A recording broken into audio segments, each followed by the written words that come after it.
बार एक गांव में एक साधु रहा करते थे। वह भगवान पर बहुत विश्वास रखते थे।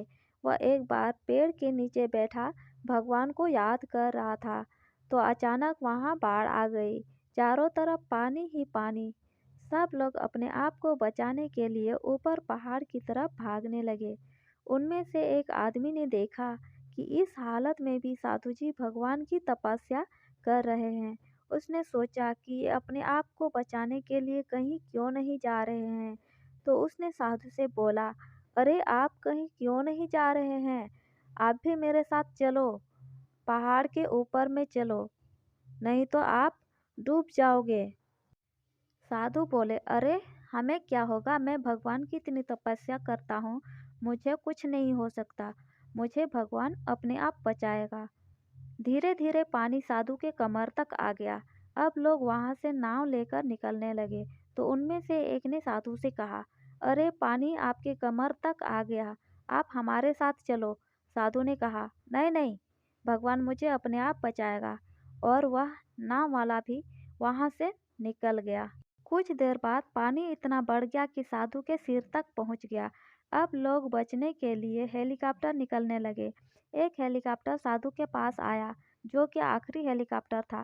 साधु के पास नीचे रस्सी फेंकी और बोला, इसे पकड़ो और ऊपर आ जाओ, नहीं तो आप डूब जाओगे। यह आखिरी हेलीकॉप्टर है और आपके पास दूसरा कोई रास्ता नहीं बचने के लिए।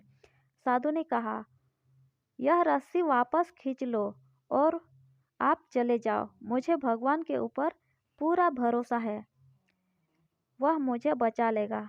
पानी काफी ऊपर आ गया, पेड़ डूब गया और साधु की भी डूबने से मौत हो गई। मरने के बाद साधु भगवान के पास गया और बोला, हे भगवान, मैंने पूरी जिंदगी आपकी तपस्या की, मेरा सारा जीवन आपकी आराधना करने में लगा दिया, फिर भी इतने भरोसे के साथ इंतजार किया कि तुम मुझे बचाने आओगे, लेकिन मेरी डूबकर मौत हो गई और तुम नहीं आए, ऐसा क्यों? भगवान बोले, मूर्ख इंसान, एक नहीं 3 बार आया था, वो तीनों बार मैं ही तो था। पहला पैदल, दूसरा नाव के द्वारा और तीसरा हेलीकॉप्टर के द्वारा, लेकिन तुमने मेरा एक भी अवसर पहचान नहीं पाया, पता नहीं किसका इंतजार कर रहा था। इस तरह से जिंदगी में हमें ऊपर वाले बहुत से मौके देता रहता है, लेकिन हम सब उस मौके को ठुकरा कर पता नहीं किस चीज़ का इंतजार कर रहे होते हैं कि वो होगा तभी मैं करूँगा। और इस बात पर अड़े रहने से एक वक्त के बाद वो मौका हाथ से निकल जाता है और हम कुछ भी नहीं कर पाते हैं।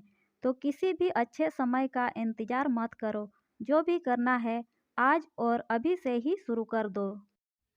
तो दोस्तों, ये कहानी आपको कैसी लगी, कमेंट करके ज़रूर बताइए और चैनल को सब्सक्राइब कर दीजिए ताकि आने वाली हर एक वीडियो आप तक पहुंच सके। Thank you.